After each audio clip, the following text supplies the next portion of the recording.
Welcome. Thank you for being here. We're going to go ahead and get started. I am Rita Anderson. I direct the Latin American Studies Center. In addition to political and cultural events, Lasc offers a certificate in Latin American Studies. Our coordinator, Eric, or I would be delighted to tell you more about that. I'm also going to be passing around a flyer with a little info about some upcoming events that we have. Please help yourself to cookies and candy. Candy's coming around, cookies and coffee are back there. And I'd like to say thank you to Joel Schulten for his help with technology. Thank you to the folks in Office of International Affairs, always for their support with this space. Thank you to all my students who are here. Thank you to Eric for his help coordinating. Thank you to our Federal Work Study students for all of their help with outreach. And biggest thank you to Ana Mendez. She is our new graduate assistant in Lasc, and she works tirelessly to put this together. So without further ado, I'll pass the mic to Ana.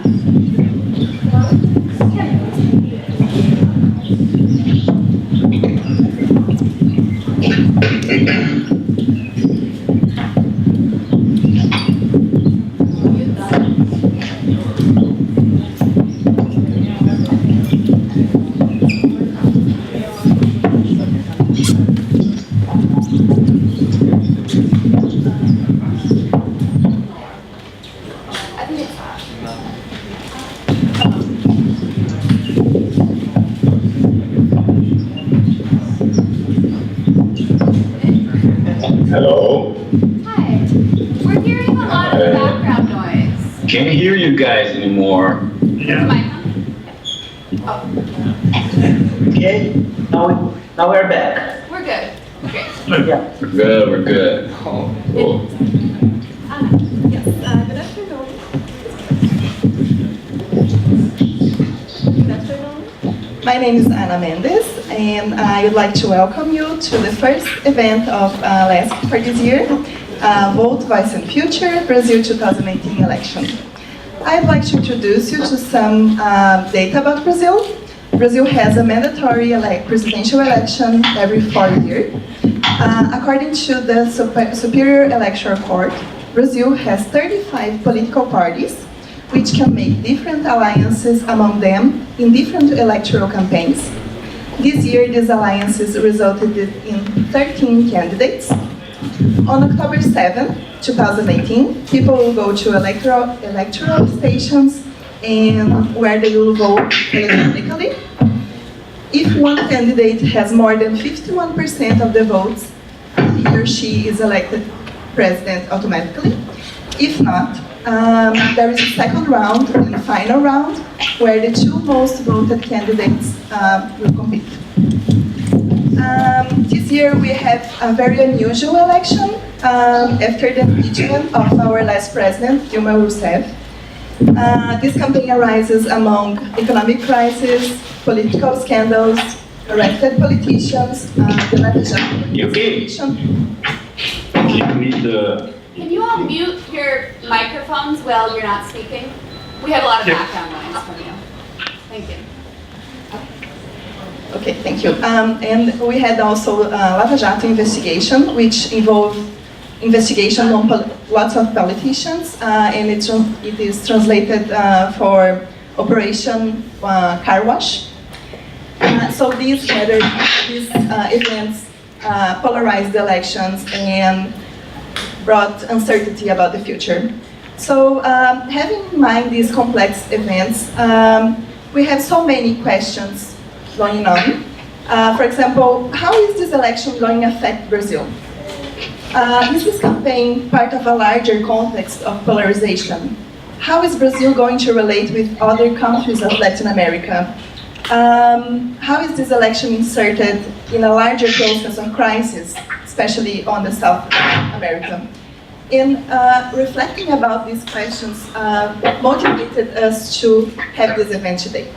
So I'd like to thank the team of Lasc for making this huge effort to bring us together today. I'd like to thank you, the audience. It's very good to have a full house.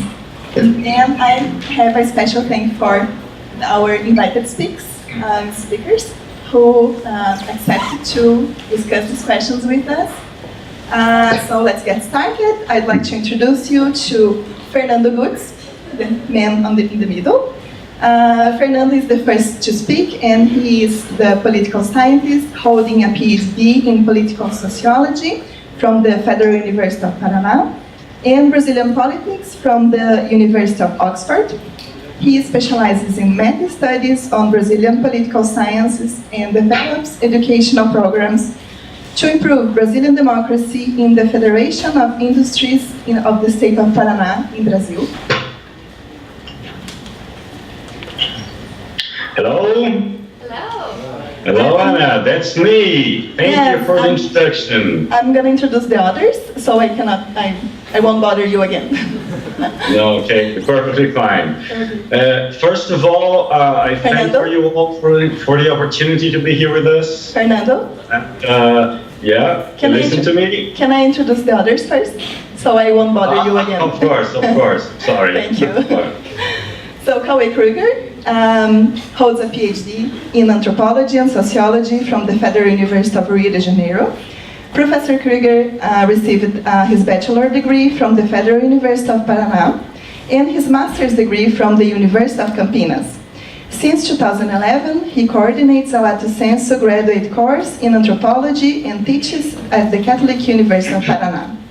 Among his main interests figures sociology and anthropology of arts, Brazilian sociology and anthropology, ethnography, and qualitative research methods. Daniel Trielli is a journalist and PhD student at the Media, Technology and Society program at Northwestern University, studying journalism in the algorithm age. He has a master's degree in journalism from the University of Maryland, and he was a reporter and assistant editor in his native Brazil for 10 years, 6 of those at O Estado de São Paulo. Please join me to welcome our speakers.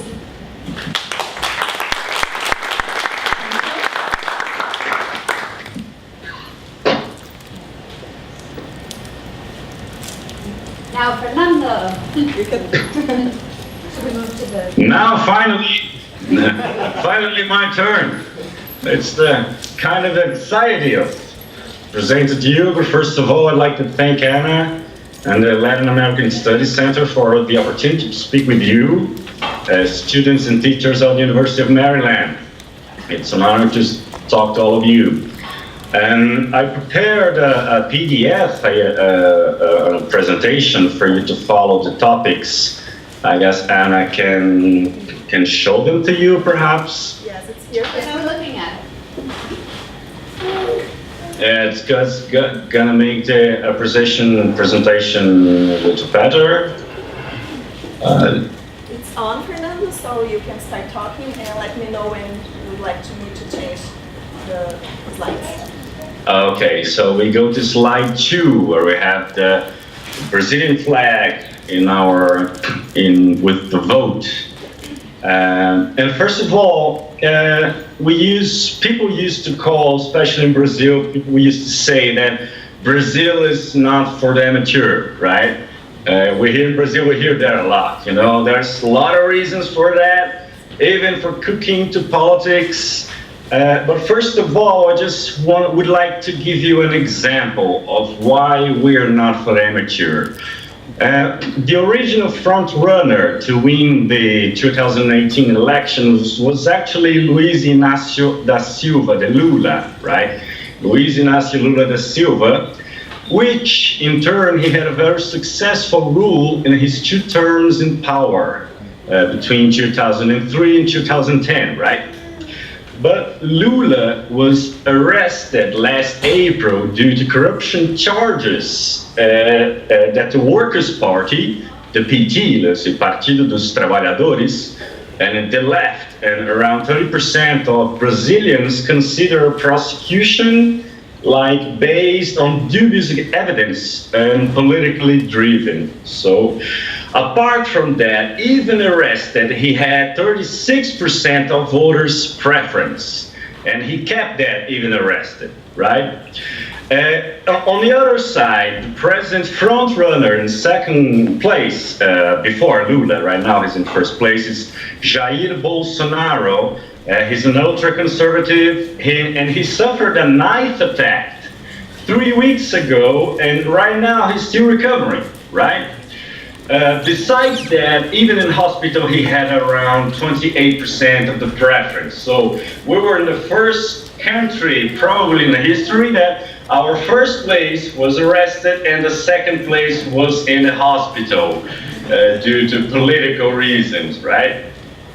So the 2018 election is going to be decisive, right? Actually going to be the most decisive for Brazil and mostly Latin America since the 89 elections, the first elections when the military dictatorship ended, right? So, and this, the first time we could say that the democratic regime in Brazil itself is in some danger, okay?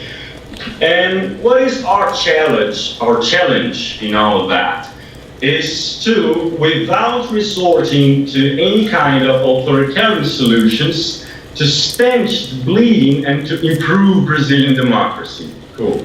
So that is almost like Argentina winning the World Cup, right? So almost as difficult like Argentina winning the World Cup or even those Brazilians, right? So let's go to slide 3, in which you can see the contenders, right? Who are the main contenders? And first of all, we have Bolsonaro. And Bolsonaro, I'd like to focus on 4 properties, right? So in the first place, he's morally conservative. You know, not say ultra-conservative, yeah. Then he favors the traditional family as a given from God and nature, like heterosexuality. The gender roles are rigidly separated, they're naturally caused. He's against quotas for minorities in universities and public service and so on, right? At the same time, in thesis, he's a pro-free market candidate, right? In thesis, because he were part of the military dictatorship, which were not liberal at all, right? So now he chose the liberal, which graduated from Chicago as his economic advisor, but there's still some doubt about that. And we used to say he's a fond of authoritarian practices. Like, he understands that the imposition of discipline by force is necessary to the country development, right?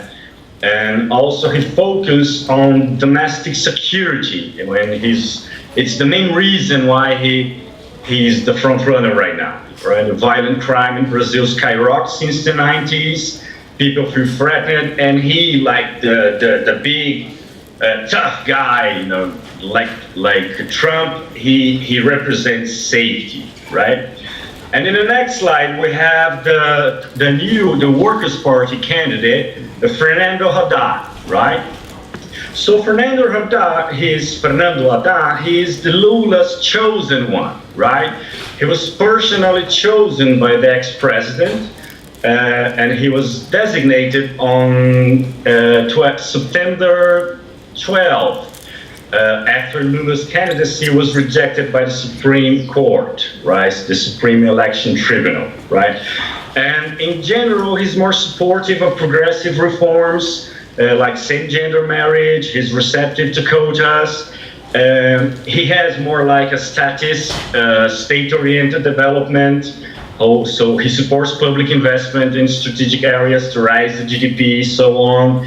And he's very social-oriented policies, right? So the Workers' Party, the PT, they focus on interventions in the economy to reduce inequality. And in the next slide, we have Ciro Gomes, which is, we could say he's mildly conservative, right? He seems like a male chauvinist sometimes, and You guys listen to me? No, fine, yeah. And the minority demands, they're hardly are among his discourse, but he's like favorable to the legalization of abortion. So it's mildly conservative, like a tough guy. Yeah. He has a totally discredit for liberal economists. He openly says it's a proven failure, it's a reactionary approach. And he also supports social policies, and he's a Latin American nationalist. So what does that mean? Returning to economists, he says that economic liberalism wasn't 100% followed by the rich countries, like America in the past, which made these policies popular. So he feels like, he thinks it's an imposition to Latin America to keep us from developing, right? So going on, we have Marina Silva, from the center left, and he's some mixed morals. She's an evangelist, has strong Christian values, so she's against the legalization of abortion, child adoption by homosexuals, and he's not 100% licensed, right? Although she's a very strong, engaged environmentalist, so she was of the Green Party, which she remained a sustainability party, right? So she's very attached to this kind of ecological movements, and as the Workers' Party, she supports social policies like quotas, Bolsa Familia, and she's always, she prefers government intervention to promote development. And the last one of the main contenders is Geraldo Alckmin, and he's like the center guy. He has mixed morals, he hardly takes any kind of position in more related to polemic themes, right? So same-sex marriage, sexual education in schools, he doesn't like to talk about that. And as his party, the Brazilian Social Democratic Party, he defends like a mixed economist approach, like he's pro-market, regulated by governmental agencies. And he says he wants to reform our political system, even though he actually allied to the MDB, the Temer's MDB, which is the current administration, which is prosecuted by some serious corruption cases, right? Serious corruption scandals. So that's one of the main reasons he's not very well in the polls.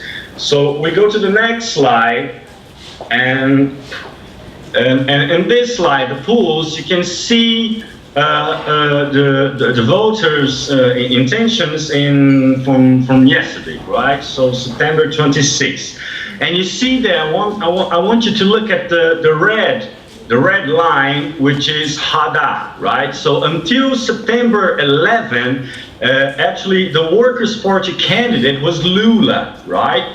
So Lula can't participate in the election, so Haddad was chosen and he was proclaimed candidate on 12. So you can see the Lula effect, right? So for example, there's a guy there, which is Enrique Meirelles, and this guy put 14 million reais in his campaign, and he has around 2%, right? But only the Lula effect gives you 10 times more voters' intention, right? So just because Lula Haddad now, right, 21%, and probably he's gonna go to the second round with Bolsonaro, which is the green line, has 27%, right? So probably we're gonna have a round with the radicalization, right? Then you're gonna hit the Workers' Party against the anti-Workers' Party. So going to the next slide, we're gonna talk quickly about the causes of all this, right? Why Brazil is in such a big polarization, such a big radical movements popping around. So you can see there we have a feast of parties, right? Pun intended here. You see that Brazil in a high middle. In this graphic, you can see the parties in each country. We have Argentina, United Kingdom, Chile, Mexico. And you can see Brazil actually has 35 parties, and 28 are effective in the Congress, right? So we have 28 parties capable of influencing policy output, right? And the mean is 4 parties, right? All over the world. You can see that the other countries, roughly no more than 2 or 4 parties have power to influence policy. So we go to the next slide, and we can see we have a big challenge here, right? We have, and the first point is we have a very low representation of women, blacks, and minorities, right? So in today, as we speak, we have less than 4%, 9% of Congress is comprised by women. Blacks is less than 10%, right? Even though blacks are 44% of the Brazilian population, and women is 52%, right? You can see the photo there, in your left bottom. You have the Temer's ministry. You only have white men, right? It's quite a scandal, at the time. And we also have a very radical polarization between the Workers' Party, the PT, and anti-PT, which translated in later 2 years in Lula versus Bolsonaro, right? You can see there, and this polarization is reaching physical violence levels, okay? So going to the next slide, we ask ourselves why. I'm going to try to be very quick around here. And the first reason that the fragmentation of parties in Brazil, like it's very, very easy to create a party in Brazil, right? If you have like around 100 supporters, you have around 300,000 signatures, you can open a party, okay? So at this moment, we have 70 parties being analyzed by our tribunals, waiting to be approved, okay? And this fragmentation, when we combine that with our proportional system for legislative elections, which means that in legislative elections, when I vote for like Mr. Rogers, my vote also goes to his party, actually is going to the party, right? And when his party reaches some n number of votes, he can elect people which I didn't vote for, okay? So I vote in a politician, but I don't know actually who I'm gonna elect, right? And here we have a very problem of governability, because then the politicians create parties just to sell their TV time, okay, in exchange for privileges and cabinet office in the government, right? So here we have a problem of, even if you're not corrupt, you are obliged to form a coalition and to make dark alliances in these coalitions, right? And we have a worsening perception of corruption. We have, how many minutes we have? 3. Okay, so we also have a deep economic crisis, right? So when you have all these factors combined, we have a big crisis, all right? So in the next slide, we're gonna see that all those factors, right, they combine to our historical authoritarian political culture, right? You see there 2 black slaves carrying a white woman, a senhora, which we used to call. And this culture means like our politics were always implemented and imposed top to bottom. So in a colony and in the empire by the Portuguese aristocracy, even owners of properties, they never actually participated in politics, right? And in the Republic and in our so-called democracy, actually the agricultural elites actually govern in Brazil, right? So in Brazil, we always had this amalgamation between economic power and political power, right? We had a fiercely exploitative economy and later presence of corrupt and a bankrupt pro-Portuguese aristocracy, which had to sell nobility titles to be able to govern, right? And among this, we always had a cultural incentive to violence as means to solve conflicts. So, and in the next slide, the last one, I promise you, I'm sorry for my a little bit of positivistic stance, but we actually observe in Brazil case and some other country cases, we can actually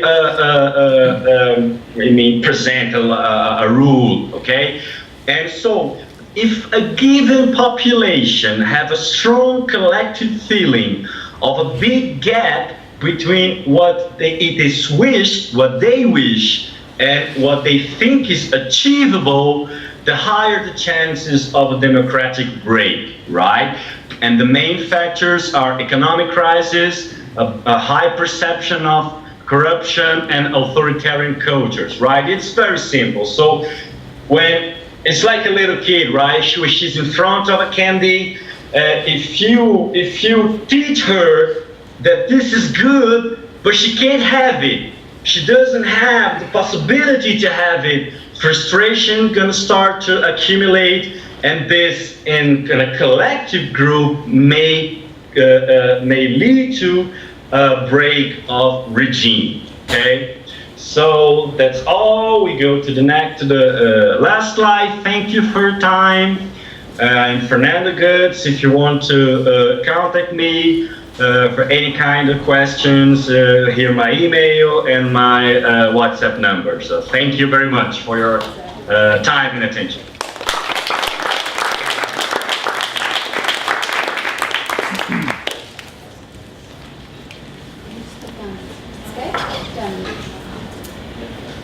Well, you have the word. Thank you. I would like to express my gratitude and to address you all. I would like to accomplish to present my compliments also to Daniel and Fernando. I'm very glad to be here speaking of this very, very challenging thing. I think it's a double challenge to me. First of all, is this unique situation of Brazilian elections that Fernando brightly have already exposed, and also a challenge on my anthropological background. So how do we can reflect a little bit on all this political system, situations, and the election process through some inspiration on anthropology. As Fernando has noted, we have previous events that mark very much the actual situations in Brazil. I would start even with an important event, a sort of a riot that happened in 2013 that we would call June journeys. So it was a sort of a general dissatisfaction that emerged as a sort of a critique on mobility in urban centers, but also spread up a lot of agendas, including inequality, identity issues, and we had this very youth claim and a very youth political participation, although in different agendas. And this was very strong noticed by the media. So this is something that made a very strong impact on the actual government by Dilma Rousseff. Just 1 year after that, we witnessed a sort of unfinished elections. That was something that Fernando has already said. In 2014, Aécio Neves is the candidate for the PSDB, the Social Democratic Party, was defeated by Dilma Rousseff by a very little amount of this voting. It was 48.5% to Aécio Neves against 51.4% to Dilma Rousseff. And her government experienced a very big decrease of popularity until 10% rate of satisfaction at 2016. So we witnessed 2 years ago this complex process of impeachment of Dilma Rousseff. And this brought again to a very interesting agenda the rereading of a previous event, previous impeachment that we had to Fernando de Mello. So things got a little bit equilibrated, and the values asserted to impeachment had also become a little bit more ambiguous. The first impeachment was seen majorly as a very important winning of a democratic agenda against a very tyrannic government, and this impeachment was very different. Actually, was based on this prosecution and this accusation of corruption and bad administration, and actually it's still a little bit on the spot at media. And a lot of people also defend this conception of a coup d'etat. So we saw also this coming by, and Vice President Temer also got to the power and kept on with a very low rate of satisfaction in very difficult situations. We witnessed a very big strike, a general strike of recently, and a lot of situations on that. So since 2002, not to say 1989, we have been witnessing already this sort of a dichotomy between this Labour Party and a more right-wing, central-right, as Fernando has showed us, the Social Democratic Party. So we witnessed that with Lula and Serra. We witnessed that also again with Lula and Alckmin in 2006. 2010, it was Dilma against Serra, and 2014, Dilma against Aécio Neves. As Fernando also said, Lula was arrested in this April 7, and all this discussion and all this evidence were also contested and still are contested. So we had a very strong mobilization of enforcement to the former president until very little time when he quitted actually for trying to be at this year's elections.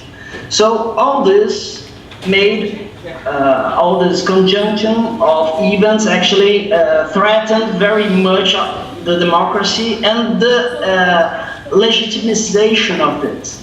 We are actually in a very difficult moment because of all of these players, including the elections, including the juridic system, including the importance of the media that I'm sure Daniel will focus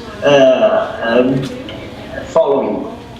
So in this anthropological approach, I think we could move on trying to reflect a little bit what is the voting, or what do politics represents to a major different amount of the population. So actually there's a slight difference from considering the vote as a decision of a unique personal choice among candidates according to its agenda, but we can see the voting and the presence of politics differently from different strata and different cultural and social backgrounds also. So we do have an idea also of the time of politics. that's something interesting to think about, and to think about this contemporary arguing on politics. So here in Brazil, we think, or maybe it's not only in Brazil, but there is a sort of a political cycle. So the politician is the one that appears exactly just before the elections. So this open up a sort of a negotiation, this open up gift givings, this open up promises, and put some agendas, some specific agendas to discussion. And this shifts pretty much this idea of politics, because politics, as we know, it's not only happens just before elections, but all these rituals, all these campaigns, and all these events can be seen as a sort of a ritual process under which we have this identity of the candidates tested, and we are now in a very strong conflict among Bolsonaro and Haddad, for sure. So, as Fernando has also shown, Bolsonaro earned a very big intention vote of votes in Brazil population is exactly because of his authoritative style of speaking. So his conservative positions, his idea of fighting the religions, the secular, the lay state, his favorism of a religious conception of a government, a lot of rage on homosexual, black and indigenous people, and a sort of a discourse that tries to sustain the majority that would be in danger. So this is a very strong idea, conservative agenda and discourse that actually posits some identities, some differences as the main evil and main problem of Brazil, including all up into a very big ball of corruption, of right and wrong, and trying to defend and to criticize this politically right discourse that is seen as nonsense. So he earned a very big popularity among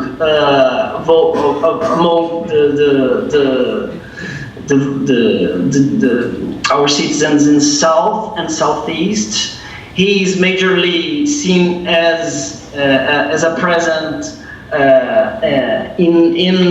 among the most literate voters also. So he represents pretty much this conservative approach on our situation. So just I would like to add, I have 5 more minutes, is that right, Anna? 2 more minutes, okay, I will hush up a bit.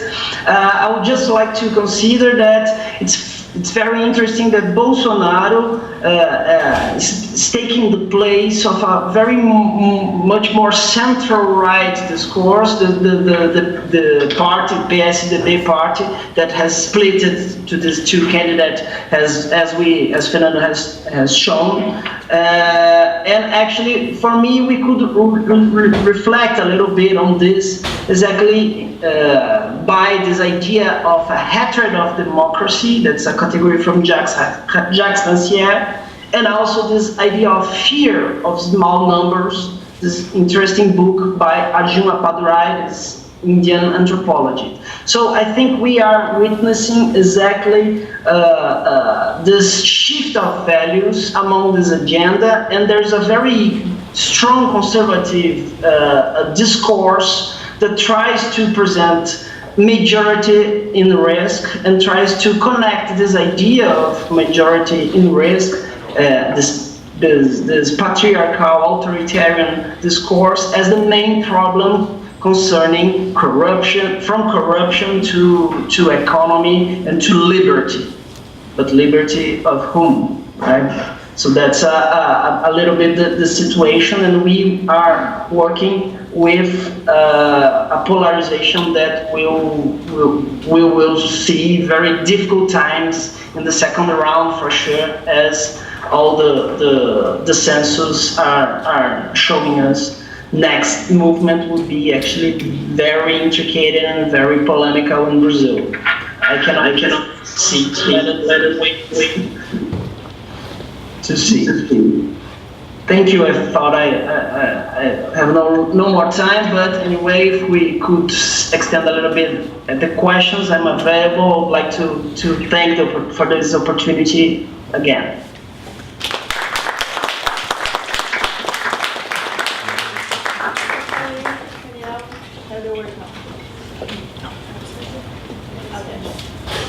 And while we transfer, just a reminder to please make sure that you sign in. That sheet is going around. Eric, and if you're in my class, make sure that you also sign in on the attendance sheet.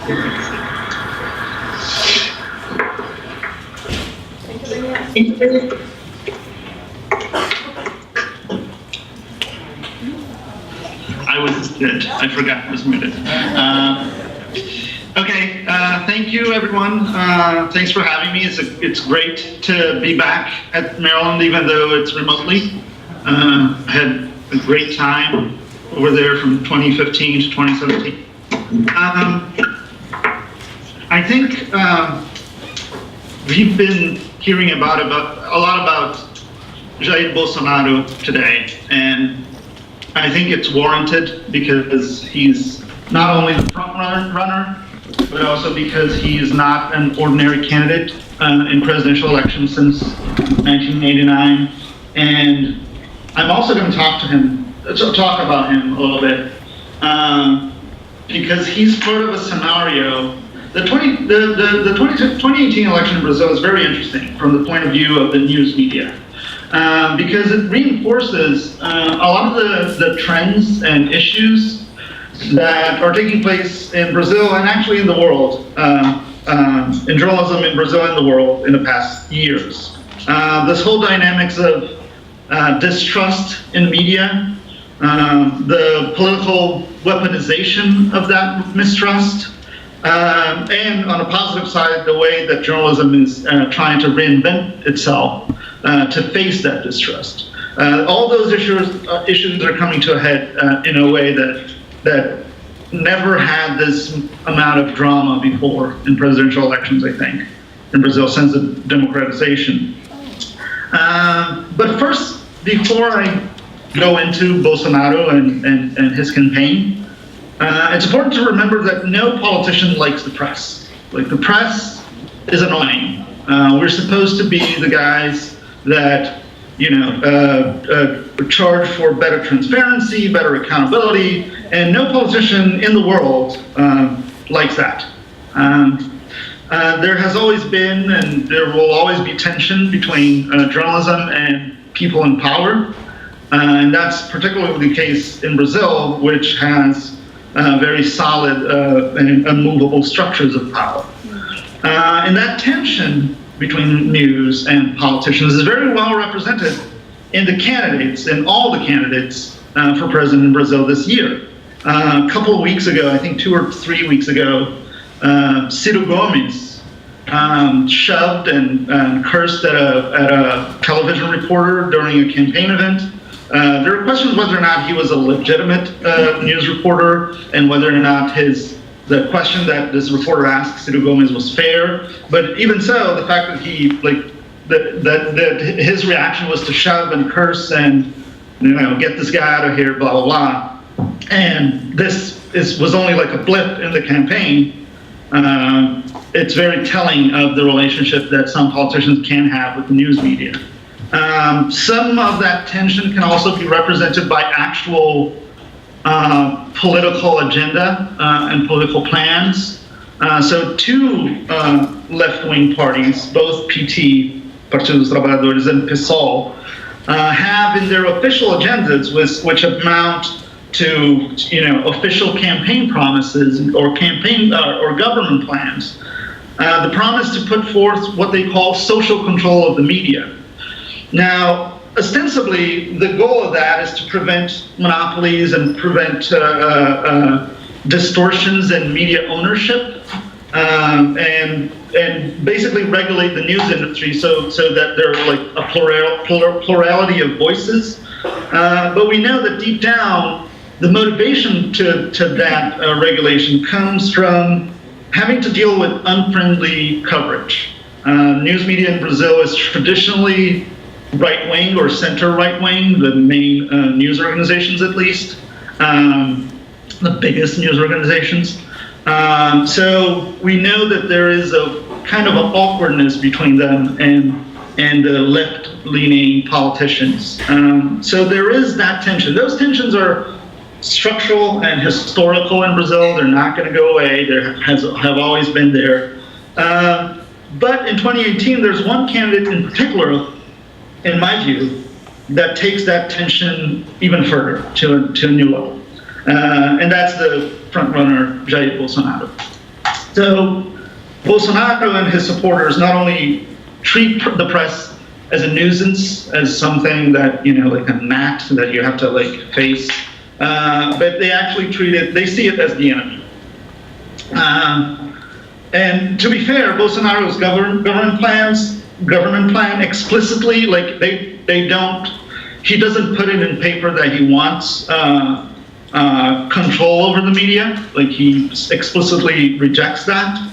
But on the other hand, he has, stated some authoritarian positions, and, supportive of the military dictatorship in which we have censorship. But even more telling, he and his supporters are constantly railing against the news media, calling it fake news, leftist press, enemy of the people. Again, not something completely unfamiliar to folks in the United States. But anyway, so the largest, a good example is the largest news organizations in São Paulo, at least.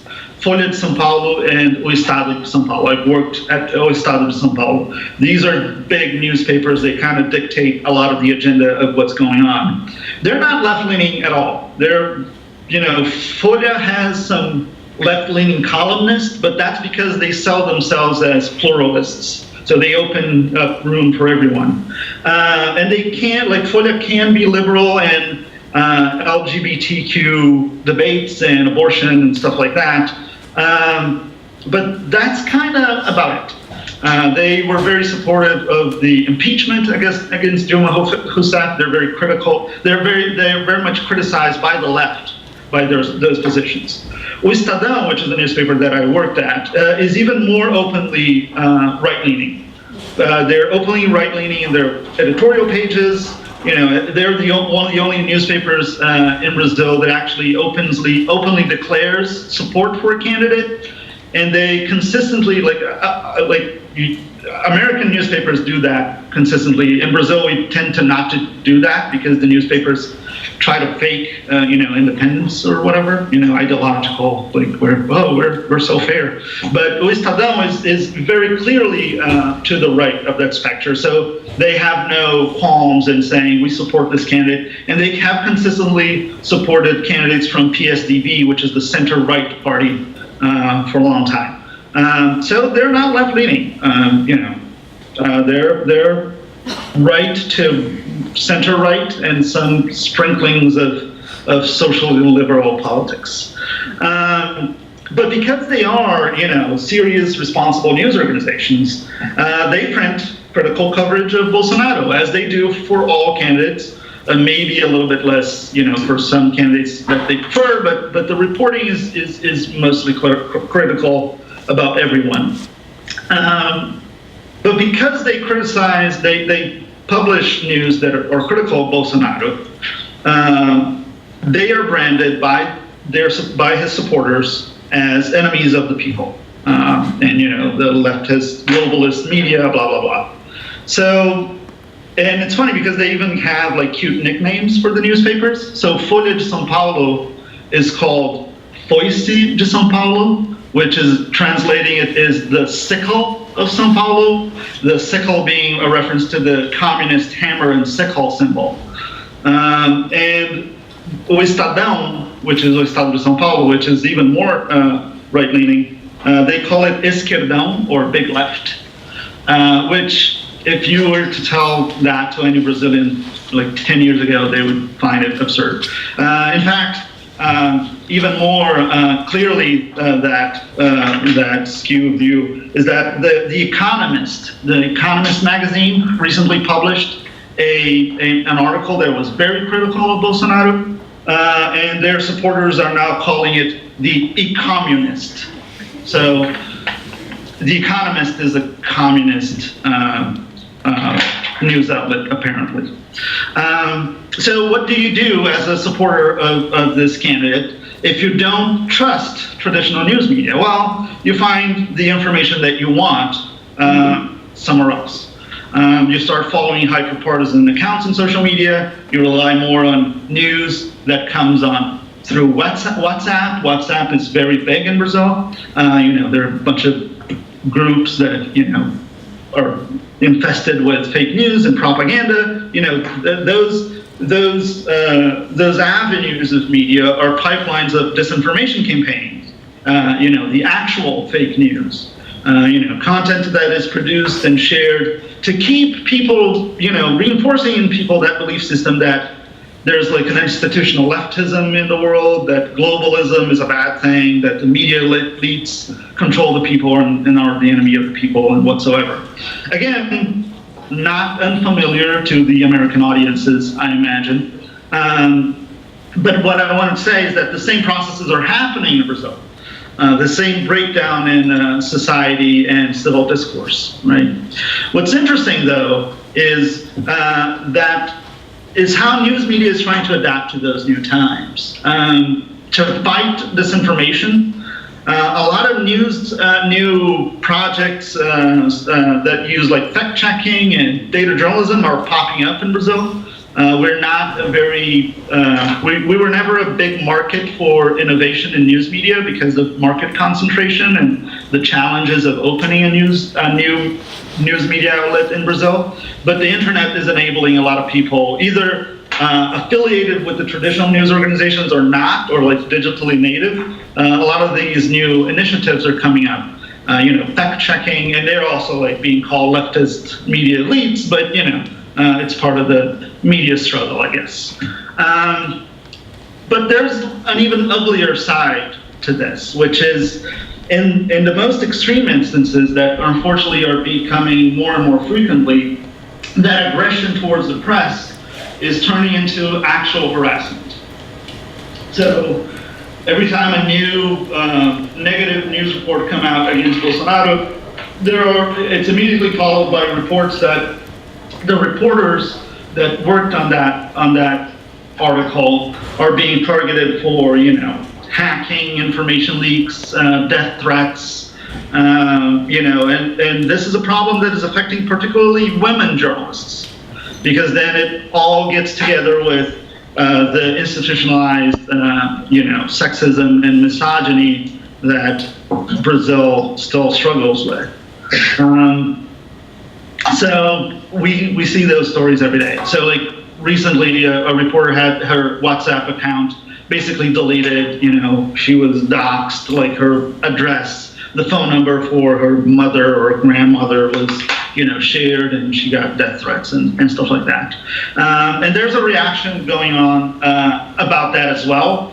Journalists are creating support groups and campaigns against that wave of harassment that's coming, particularly from one set of supporters, from a set of supporters of one particular candidate.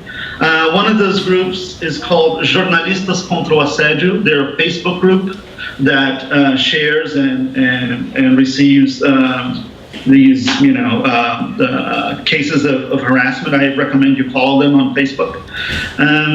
So in summary, these are challenging times to be a journalist in Brazil. Particularly if you cover politics, and particularly if you're a woman covering politics. I have deep respect and admiration for the journalists, for the colleagues that I work with in Brazil, particularly women who were my bosses. Like I only had, like, I think 4 of 6 bosses of mine were women, and I saw what they had to struggle with. So all journalists in Brazil are going through a particularly challenging, transformative era, and I only hope that we come out of it in one piece. And that's basically it.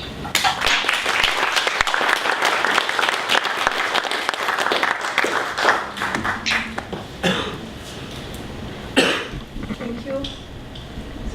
Thank you, Fernando, Caue, and Daniel, for your contribution. And we have some time for some questions. Environmental issues that are of particular concern to the public in Brazil, and how the different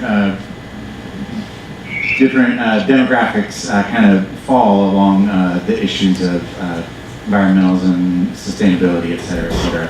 I'm not sure who preferred to answer that, but I think, yeah, thank you.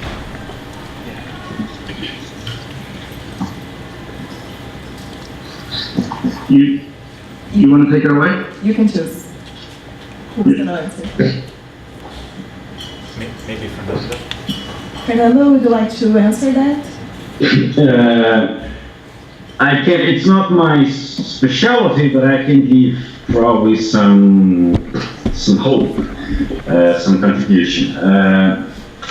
Our main we have a candidate, right? A presidency candidate, which is Marina Silva, which explicitly supports, and she has some well-designed policies towards it. Our main, we have a big challenge today. It's because the economic field which is most technology developed in Brazil is agribusiness, right? Agriculture. And our main profits come from soybeans, and this the plantation, the areas in which they cultivate soybeans is being expanded more and more towards and inside Amazon, right? So the rate of jungles being torn down is quite high, right? And we still some scientists already say that we had some climate changes because of this, okay? But our deputies, we call, like, we have a ruralist chamber almost, okay? So a ruralist group of deputies. So we have a lot of deputies which they had rural properties, or they were elected, they were supported by big agribusiness, okay? So it's quite a challenge. And a lot of non-governmental organizations are fighting for it, but because of our deep economic crisis, actually it's not a good time to talk about. People just think about raising our GDP. If I could just add something to what Fernando just said, it's interesting to note down that Marina Silva is the candidate that had decreased the most into intentions of votes recently, and her main platform is exactly based on this, that should be everywhere else in the world, the great situation, the great question. How can we survive keeping on with this notion of development? But the point is that we, in my point of view, this discussion on development and the economy and the free will and the possibility of consumption and fulfillment of our needs is still too much important in relation to sustainability discourse, unfortunately, to make the major part of the population. So we are under this corruption, this moral, and this juridic and political issues, and I think there are pretty much other agendas that are at stake now that are less legitimate than this one that you have just noticed. So I think the media, as Daniel also said, is under a very deep crisis, and a lot of situations are at stake now, exactly because of this polarization and this use of media in a controversial use of media that puts some other points to a higher importance in our political debates at the time, I think. Thank you. Any other questions? Any other questions? No, I have a question. Sorry. I'd like to mention an event that happened some days ago. So there is a Facebook group called Mulheres contra Bolsonaro, Women Against Bolsonaro, and they had their account invaded, and the title of the group was changed, and some of the women had their private accounts invaded, and they were tracked. So I'd like to know, and I have noticed that the majority of the people that had not decided yet for the elections, that don't have a candidate chosen, are women. So I'd like to know of you guys, what do you think about the role of women in this election? And what do you think about this? It's something related to media in a sense, also related to anthropology and to sociology. How do you think about this movement of violence through digital media?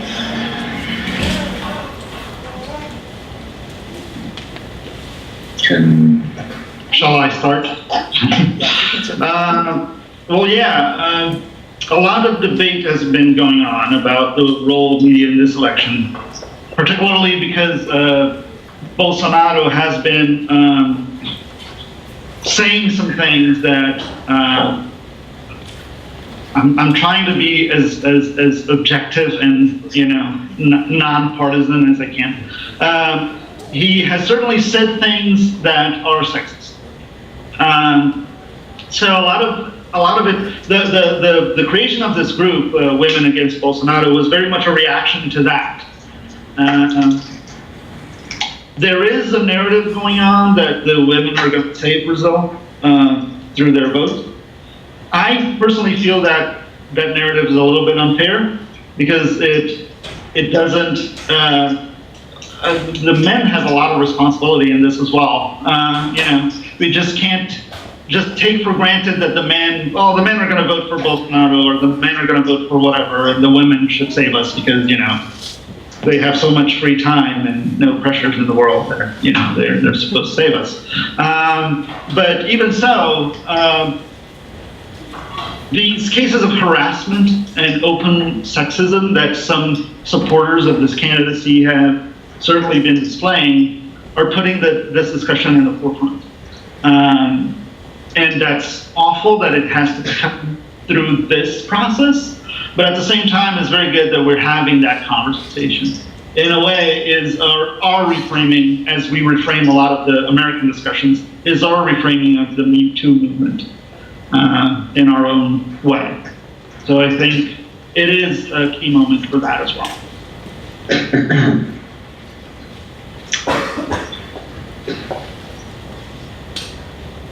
Well, I would add I will go almost in the same direction of Daniel. I think that this very giant movement in, I don't know, 48 hours, there were 2 million of women in this group. So I think this is very expressive, and I think this not only to women but also to racist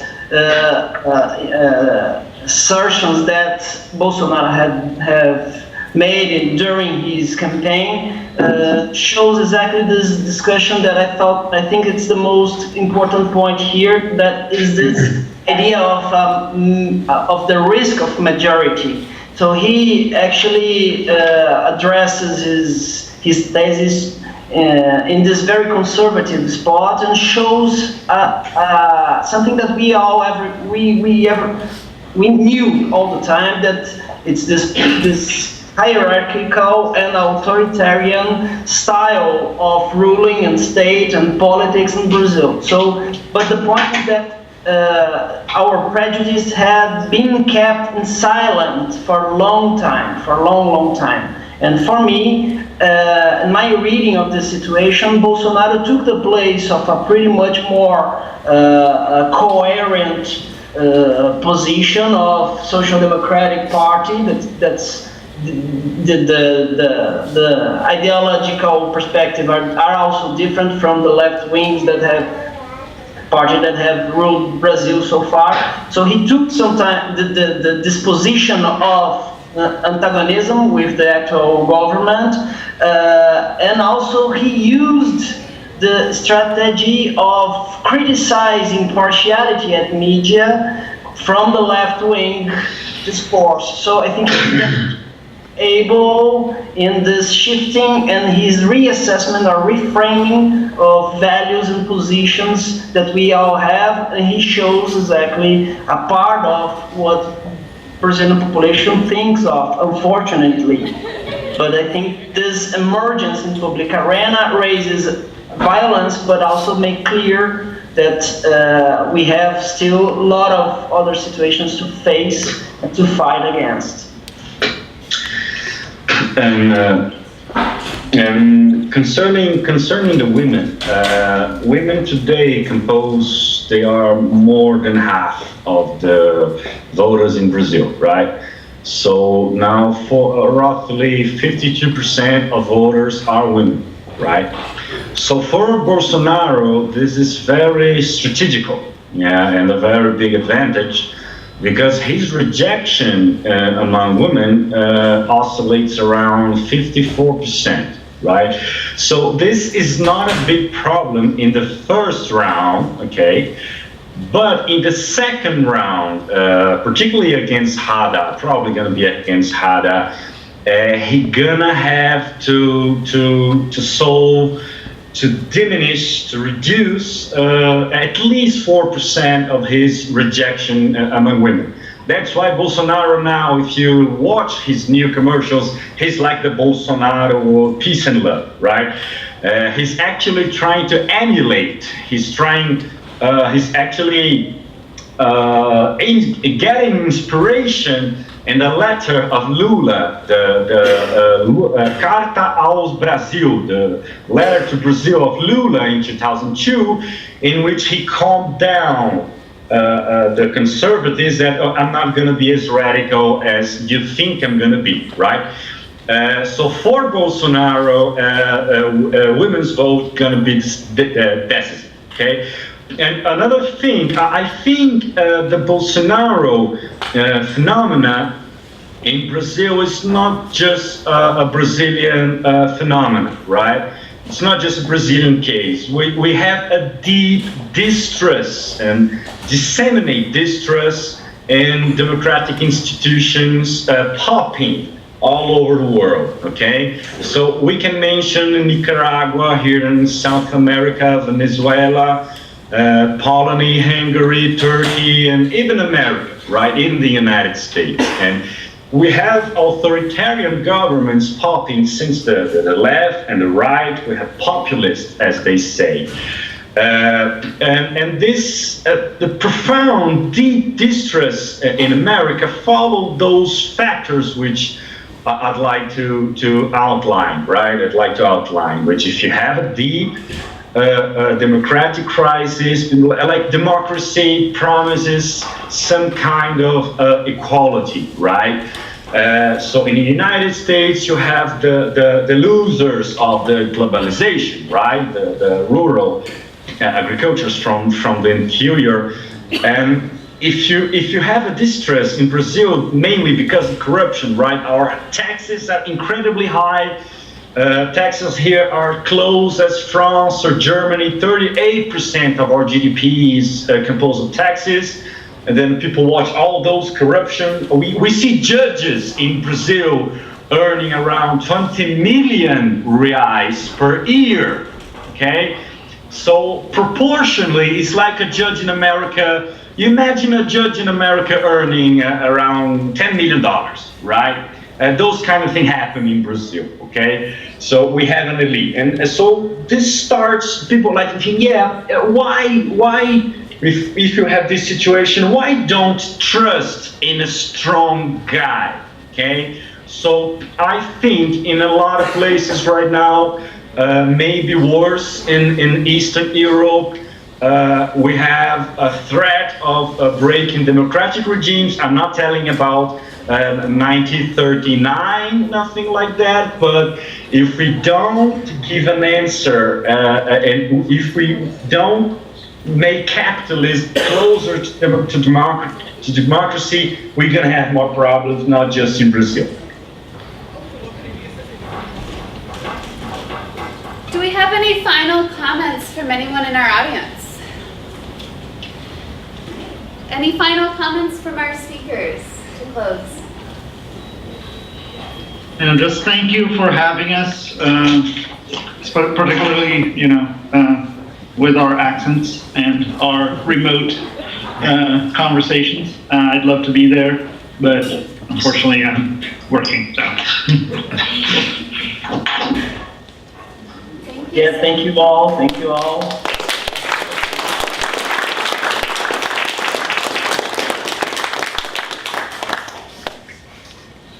Can we have another round of applause for Anna for organizing?